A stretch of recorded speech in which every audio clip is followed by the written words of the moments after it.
시청자 여러분 안녕하십니까? 인사이드 서초입니다.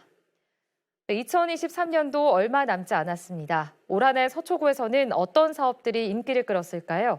주민이 직접 뽑은 서초구 10대 뉴스를 알아봤습니다. 17년 만에 디지털 기술로 재무장한 스마트 민원실. QR코드를 통해 스마트폰으로 민원 신청서를 작성하는 전자민원 서식 작성 시스템을 전국 지자체 가운데 처음으로 구축했습니다. 그 결과 업무 처리 시간을 기존 대비 약 50% 정도 단축하는 행정비용 절감 효과를 냈습니다. 온라인 투표를 통해 주민에게 가장 공감받는 서초구 10대 뉴스 1위는 스마트 센터 재개관 및 전국 최초 디지털 민원 창구 운영이 선정됐습니다. 1위와의 접전을 펼친 2위는 4년 만에 반포대로를 음악으로 달군 서리풀 페스티벌이 차지했습니다. 지상 최대의 스케치북, 다채로운 콘서트, 불꽃놀이는 그야말로 장관을 이뤘습니다. 12만 명이 참여한 감동의 축제는 아이 어른 할 것 없이 누구에게나 선물 같은 시간으로 남았습니다. 3위는 지난 6월에 개관한 방배숲 환경도서관이 이름을 올렸습니다. 서리풀 근린공원을 뒤뜰로 삼은 자연친화도서관, 하루 평균 1,300여 명이 찾을 정도로 인기 만점 공간으로 자리매김했습니다. 4위는 주차장의 주민 편익시설을 결합한 양재 공영주차장이 차지했습니다. 주차장 해소는 물론 1인 가구 지원센터와 서리풀 놀이학교 등 다양한 문화복합시설이 한데 어우러져 주민 편의를 높였습니다.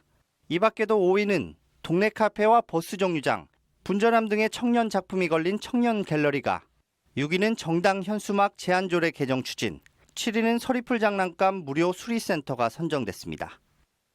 주민이 뽑은 2023년 서초 10대 뉴스 온라인 투표는 지난달 28일부터 이달 12일까지 진행됐으며 주민 8,200여 명이 참여했습니다. 10대 뉴스와 관련한 자세한 내용은 서초구청 홈페이지에서 확인할 수 있습니다. 서초구 설해초등학교 스쿨존에서 합동 등굣길 교통안전 캠페인이 열렸습니다. 교통안전의 중요성을 알리고 안전한 교통문화를 확산하기 위해 마련된 이날 캠페인에는 조은희 국회의원과 전성수 서초구청장, 도로교통공단, 학교 관계자 등 50여 명이 함께했습니다. 합동 캠페인에서는 통행 차량과 어린이를 대상으로 등굣길 안전수칙을 안내하고 스쿨존 주정차 금지 등 관련 법규가 담긴 홍보물을 전달했습니다. 서초구가 후원을 아끼지 않은 기부자들에게 감사의 마음을 전달하기 위해 서초의 미래 기부자 100인과의 동행 행사를 열었습니다. 이번 행사는 나눔을 실천하는 기업과 종교시설, 상공인, 주민 등 우수 기부자에 대한 감사와 존경의 마음을 전하고 기부 문화를 확산하기 위해 마련됐습니다. 행사에선 발달장애인 직업 연주자로 구성된 서초 한우리 오케스트라 클래식 축하 공연을 시작으로 우수 기부자 100명에게 감사패가 전달됐습니다. 또 따뜻한 겨울나기 등 나눔 사업 성과를 공유하고 기부자들과 함께하는 토크 콘서트가 이어졌습니다. 서초구가 서울자치구 최초로 이르면 내년 1월 대형마트 의무 휴업일을 평일로 전환합니다. 구는 19일 지역 대형마트 의무 휴업일을 일요일에서 평일로 변경하는 서초구 대중소유통업 경쟁력 강화를 위한 상생협력 협약을 맺었다고 밝혔습니다. 협약식에는 전성수 서초구청장과 서초 강남 슈퍼마켓 협동조합 서민홍 이사장, 한국체인스토어협회 강성현 협회장 등이 참석했습니다.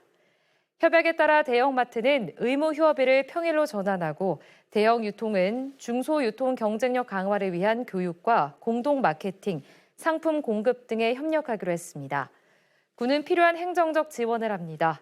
향후 구는 행정 예고와 고시 등 관련 절차를 추진할 예정입니다. 네, 이상으로 인사이드 서초를 마칩니다. 시청해주신 여러분 고맙습니다.